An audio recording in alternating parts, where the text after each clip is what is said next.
kelas saya. Apakah Ibu ada waktu? Ada, kebetulan anak-anak sudah pulang. Ayo kita langsung ke kelas. Ayo Bu.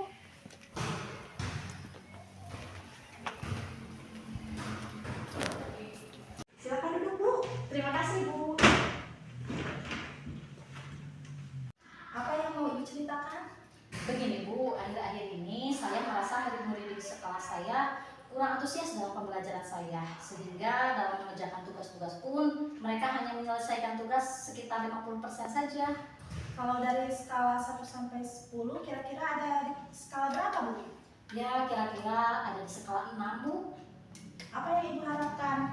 Saya mengharapkan solusi atas permasalahan saya tentang antusias dari murid-murid saya Bu. Menurut Ibu, hal apa saja yang membuat murid-murid kurang antusias dalam pembelajaran?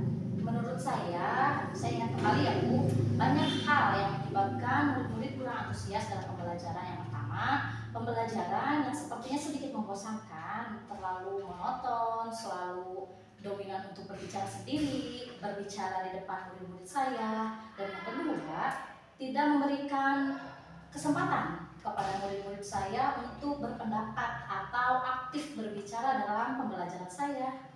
Oh, begitu, Bu. Kira-kira apa saja yang membuat murid antusias dalam pembelajaran Ibu?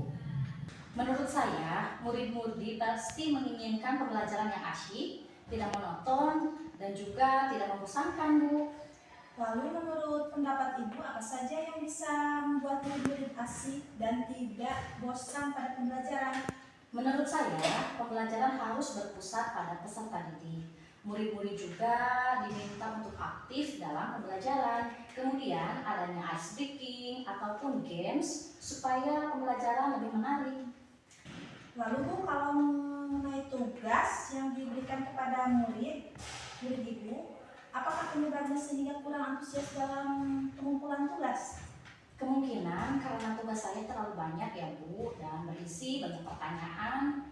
Udah gitu tanpa saya memberikan sumber belajar yang beragam dan mengasyikkan. Kalau boleh tahu, Ibu menggunakan sumber belajar apa, Bu? Ya, saya menggunakan sumber belajar yang tersedia di sekolah Bu, seperti buku teks.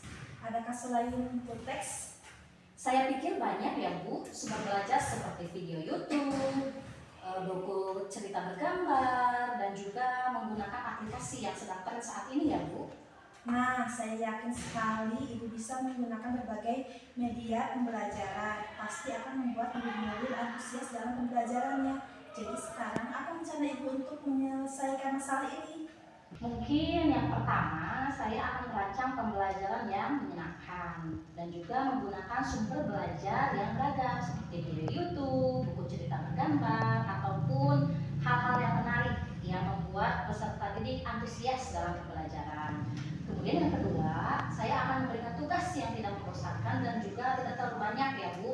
Untuk tugas sendiri, saya akan membuat sesuai dengan minat dan bakat murid saya. Istilahnya saya akan melaksanakan pembelajaran berdiferensiasi ya Bu, sehingga murid tidak terkesan dipaksa, tetapi mereka memang senang mengerjakan tugasnya. Mudah-mudahan rencana Ibu cepat terrealisasikan dan berhasil tentunya. Lalu apa komitmen Ibu terhadap rencana ini? Saya berkomitmen untuk selalu membuat pembelajaran yang mengasyikkan, menggunakan banyak sumber belajar untuk mengeksplorasi materi, sehingga murid-murid saya dapat menjalankan merdeka belajar.